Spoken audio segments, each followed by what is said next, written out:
আসসালামু আলাইকুম। বাংলা সংবাদে সবাইকে স্বাগত জানাচ্ছি। আমি চিন্তিয়া হক। শুরুতেই সংবাদ শিরোনাম। শুল্ক চুক্তি সফল, কোনো শর্ত দেয়নি যুক্তরাষ্ট্র, জানালেন প্রেস সচিব। এদিকে আপনারা হিংসা ও অপরাজনীতি থেকে বেরিয়ে আসুন, এনসিপিকে ইঙ্গিত করে ইশরাক। ডক্টর ইউনূস ও ট্রাম্পকে ধন্যবাদ জানালেন জামায়াত আমির। জয় বাংলা স্লোগান বাংলাদেশের ভারতে চলবে না, বলছেন শুভেন্দু অধিকারী। এবং সর্বশেষ জানাবো, পঞ্চগড়ের 2 সীমান্ত দিয়ে আরো 9 জনকে ঠেলে পাঠালো বিএসএফ। শুনছিলেন সংবাদ শিরোনাম, এবারে বিস্তারিত। শুল্ক চুক্তি সফল, কোনো শর্ত দেয়নি যুক্তরাষ্ট্র, জানালেন প্রেস সচিব। প্রধান উপদেষ্টার প্রেস সচিব শফিকুল আলম জানিয়েছেন, যুক্তরাষ্ট্রের বাজারে বাংলাদেশি পণ্যে 20% বর্ধিত শুল্ক হার নির্ধারণ হয় স্বস্তি প্রকাশ করেছেন তিনি। শুক্রবার দেশের একটি প্রথম সারির গণমাধ্যমে তিনি স্বস্তির বিষয়টি জানান। শফিকুল আলম বলেন, শুল্ক নিয়ে যুক্তরাষ্ট্রের সঙ্গে চুক্তি সফল হয়েছে। দেশটির বাজারে বাংলাদেশের প্রবৃদ্ধি ভালো।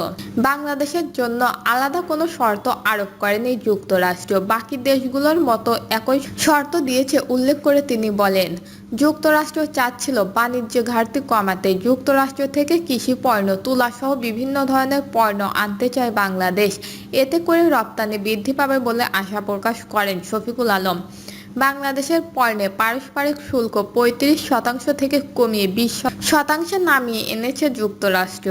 গত 8ই জুলাই প্রধান উপদেষ্টা ডক্টর মোহাম্মদ ইউনূসের কাছে চিঠি পাঠান মার্কিন প্রেসিডেন্ট ডোনাল্ড ট্রাম্প। ওই সময় তিনি জানান, 1 আগস্ট থেকে বাংলাদেশি পণ্যের নতুন করে আরও 35% শুল্ক আরোপ করা হবে। তবে আলাপ আলোচনার পর তিনি এ শুল্ক 20% নামিয়ে এনেছেন। আপনারা হিংসা ও অপরাজনীতি থেকে বেরিয়ে আসুন, এনসিপিকে ইঙ্গিত করে ইশরাক। নতুন বাংলাদেশের বাস্তবতা বিবেচনা নিয়ে হিংসা ও অপরাজনীতির চর্চা থেকে বেরিয়ে আসার আহ্বান জানিয়েছে বিএনপি নেতা ইশরাক হোসেন। জাতীয় নাগরিক পার্টির নেতাকর্মীদের প্রতি ইঙ্গিত করে এই আহ্বান জানিয়েছেন তিনি। এনসিপির নাম না নিয়ে ইশরাক হোসেন বলেন, আজ বর্তমান সরকার এবং তাদের নতুন রাজনৈতিক দল তৈরি হয়েছে, তাদের উদ্দেশ্যে বলবো, আপনারা হিংসা এবং একটি অপরাজনীতির চর্চা থেকে বেরিয়ে যে নতুন রাজনীতি এবং নতুন যে বাংলাদেশ, আপনারা সেই দিকে মনোযোগী হন। আপনারা ভিন্ন দলের সিনিয়র নেতাদের প্রতি কূটনৈতিক বক্তব্য করা বন্ধ করুন। এটার জন্য ছাত্র জনতা জীবন দিয়ে বাংলাদেশকে মুক্ত করেনি। দেশের জনগণের ভোটার অধিকার নিশ্চিত করার জন্য 24-এর গণঅভ্যুত্থান সংগঠিত হয়েছে উল্লেখ করে ইশরাক হোসেন বলেন, এই বাংলাদেশকে মুক্তি করা হয়েছিল মূলত বাংলাদেশের স্বাধীন সার্বভৌমত্ব ও বাংলাদেশের জনগণের ভোটার অধিকার নিশ্চিত করার জন্য। সেটি করার জন্য আমরা সর্বদা প্রস্তুত রয়েছি ইনশাল্লাহ। আমি সবাইকে বলবো, নতুন বাংলাদেশে আমরা হিংসা এবং যে হিংসাত্মক রাজনীতি তা বাদ দিয়ে আমরা একটু সুন্দর রাজনীতির চর্চা করি, যেখানে সবাই আমরা ধর্ম বর্ণ নির্বিশেষে সবার পাশাপাশি সহবস্থান করে বসবাস করব এবং বাংলাদেশের ভবিষ্যৎ নির্ধারণের ক্ষমতা আমরা জনগণের হাতে ছেড়ে দেব।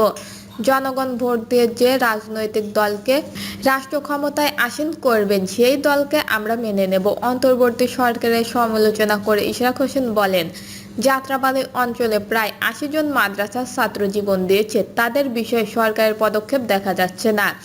20 জন রিক্সা চালক জীবন দিয়েছে, অন্তত 6 জন শিশু নিহত হয়েছে, 25 থেকে 30 হাজার মানুষ আহত হয়েছে। তাদের সুচিকিৎসার ব্যাপারে সরকারের খুব একটা উদ্যোগ দেখা যাচ্ছে না।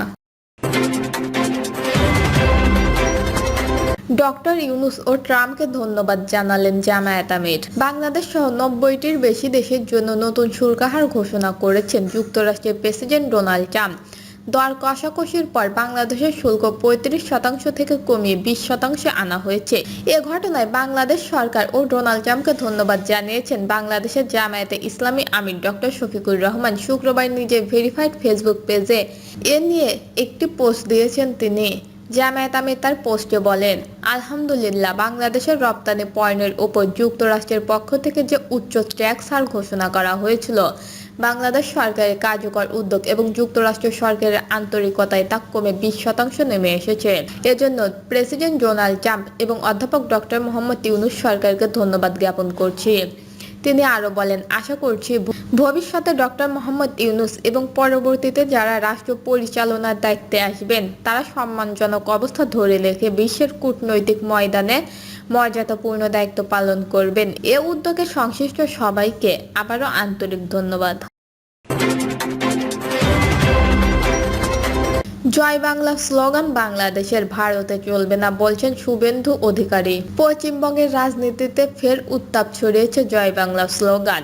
রাজ্যের বিরোধী দল নেতা ও বিজয়ী নেতা শুভেন্দু অধিকারী এই স্লোগানকে বাংলাদেশের বলে উল্লেখ করে সরাসরি তা প্রত্যাখ্যান করেছেন। বৃহস্পতিবার বিধানসভার সামনে সংবাদ মাধ্যমের মুখোমুখি হয়ে তিনি বলেন, জয় বাংলা ভারতের স্লোগান নয়, এটি বাংলাদেশের স্লোগান ভারতে চলবে না।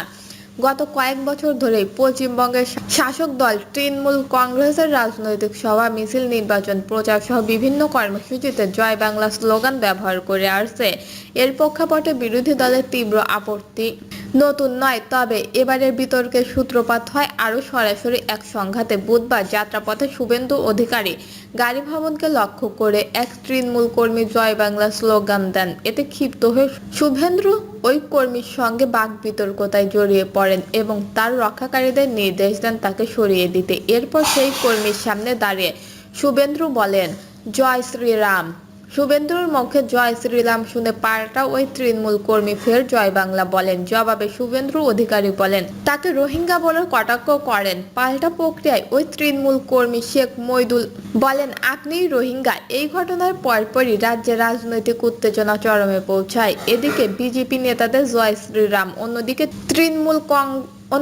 তৃণমূল কংগ্রেসের জয় বাংলা, এই দুই স্লোগান নিয়ে রাজনীতিতে ফের মেরুকরণ স্পষ্ট হয়ে উঠেছে। জয় বাংলা স্লোগানের বিরোধিতা করে শুভেন্দু অধিকারী বলেন, ভারত মাতা কি জয় বলতে হবে, আর যদি আপনি হিন্দু হন তবে জয় শ্রীরাম বলবেন, মুসলমানদের জয় শ্রীরাম বলার দরকার নেই। তিনি মুখ্যমন্ত্রী মমতা ব্যানার্জির বিরুদ্ধে হিন্দু বিরোধী মনোভাবের অভিযোগ তোলেন। শুভেন্দু বলেন, দীঘাতে একটি ধর্মীয় মিছিলের জন্য হাইকোর্টের পারমিশন নিতে হয়েছে। তিনি হিন্দু ধর্মী বিরোধী মুখ্যমন্ত্রী, হিন্দুদের ওপর বাধা সৃষ্টি করেছেন মমতা।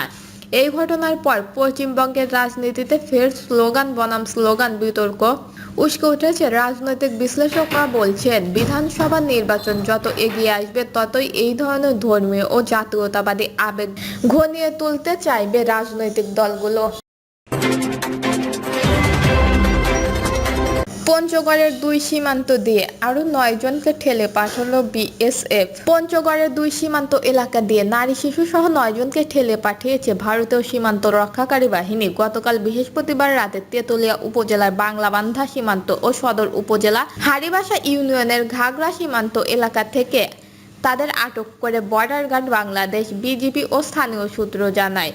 বাংলাবান্ধা সীমান্ত দিয়ে গতকাল দুপুরে এক মা ও তার 3 ছেলে মেয়ে সহ 4 জনকে এবং রাতে সদর উপজেলা ঘাগড়া সীমান্ত থেকে 5 জন নারীকে ঠেলে পাঠায় বিএসএফ। বৃহস্পতিবার রাতে সীমান্ত এলাকা থেকে তাদেরকে আটক করে বিজিবি। পরে পঞ্চগড় সদর ও তেতুলিয়া থানা পুলিশের কাছে হস্তান্তর করা হয়। আটক ব্যক্তিদের বাড়ি যশোর ও ময়মনসিংহ জেলার বিভিন্ন এলাকায়।